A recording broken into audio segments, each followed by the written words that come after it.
6 beautiful हदीस। अल्लाह की जात पर भरोसा करने वाला कभी नाकाम नहीं होता।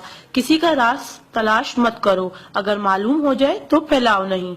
कोई भी मुसीबत पड़ने पर मौत की तमन्ना ना करो। इंसान का सबसे बड़ा दुश्मन उनके बुरे दोस्त हैं। किसी को खुश करना नेकी है। अल्लाह उस शख्स को आबाद करता है जो हदीस सुन के दूसरों तक पहुंचाए। अगर ये दुआ आगे फॉरवर्ड ना करो तो वापस मुझे सेंड कर देना। प्यारे नबी करीम मोहम्मद सल्लल्लाहु अलैहि वसल्लम ने इरशाद फरमाया, वो शख्स जन्नती है जो रात को सोने से पहले सबको माफ करके सोए। और आप सल्लल्लाहु अलैहि वसल्लम ने ये भी फरमाया, जिसने भी मेरी इस हदीस को सुना और दूसरों तक पहुंचाया, क़यामत के दिन उसके लिए मेरे शफाए वाजिब होगी।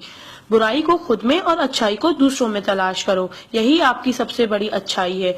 गुस्से से बचो क्योंकि वही पागलपन से शुरू होता है और पछतावे पे खत्म होता है। तन्हाई में अपनी सोच पर और महफिल में अपनी जुबान पर काबू रखो।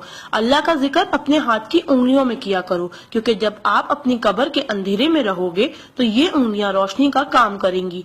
यकीन और दुआ नजर नहीं आते मगर नामुमकिन को मुमकिन बना देते हैं। इंसान अगर 60 साल जीता है तो 31,53,06,000 मिनट जीता है, और इनमें से अल्लाह सिर्फ नमाज के लिए 5,47,500 मिनट यानी कि 60 साल में से सिर्फ 1 साल 1 महीना मांगता है, और हम दे भी नहीं सकते। ताज्जुब की बात है। नमाज को मिस ना करो। जब भी अपनों के साथ बैठो तो अल्हम्दुलिल्लाह कहो, क्योंकि कुछ लोग इन लम्हात को तरसते हैं। जब भी अपने काम पर जाओ तो अल्हम्दुलिल्लाह कहो, क्योंकि बहुत से लोग बेरोजगार हैं। अल्हम्दुलिल्लाह कहो जब तुम तंदुरुस्त हो, क्योंकि बीमार किसी भी कीमत पर सेहत खरीदने की ख्वाहिश रखते हैं। अल्हम्दुलिल्लाह कहो कि तुम जिंदा हो, क्योंकि मरे हुए लोगों से पूछो जिंदगी की कीमत। दोस्तों की खुशी के लिए तो बहुत से मैसेज किए जाते हैं, देखते हैं अल्लाह के शुक्र के ये मैसेज कितने लोग फॉरवर्ड करते हैं।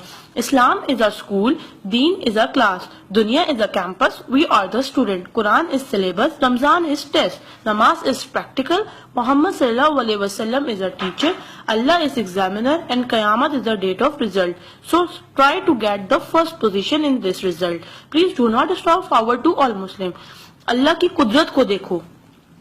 पानी आसमान की तरफ उठे तो भाप, आसमान से नीचे गिरे तो बारिश, जम के गिरे तो ओले, गिर कर जमे तो बर्फ, फूल की पत्ती पे गिरे तो शबनम, पत्ती से निकले तो अर्क, जमा हो जाए तो झील, बहने लगे तो नदी, आंखों से निकले तो आंसू, जिस्म से निकले तो पसीना, हजरत इस्माइल अलैहिस्सलाम के कदमों से निकले तो आबे जमजम, और मेरे आका सल्लल्लाहु अलैहि वसल्लम की उंगलियों से निकले तो आबे कौसर। सुभान अल्लाह, सुभान अल्लाह, सुभान अल्लाह। कोई ना जाने जिसे उसी रब जानता है। राज को राज न समझो, वो सब जानता है। अगर मांगना है तो उस रब से मांगो, क्योंकि जुबान पे आने से पहले वो दुआ की वजह जानता है। सुभान अल्लाह। एक दिलचस्प हकीकत, जब नेकी की जाए तो राइट फरिश्ता लिखता है, और जब बुराई की जाए तो लेफ्ट फरिश्ता लिखता है। क्या मजीद पोस्टिंग के लिए आप हमारा पेज ब्यूटिस्तान लाइक करते रहिए। आ जाते वो अमाले दुरूद शरीफ का कसरत से पढ़ना। राइट फरिश्ता 10 नेकियां लिखता है, उल्टे हाथ का फरिश्ता 10 गुनाह मिटाता है, और अल्लाह 10 दर्जात बुलंद करता है। सुभान अल्लाह। आप इस मैसेज को अपने लिए सदका जारिया बनाएं और दोस्तों तक पहुंचाएं। सुभान अल्लाह, अल्हम्दुलिल्लाह, अल्लाहु अकबर पहले सेंड कर दो, क्योंकि जब तक कोई ये मैसेज पढ़ता रहेगा जन्नत में आपका नाम का पेड़ लगता रहेगा। प्लीज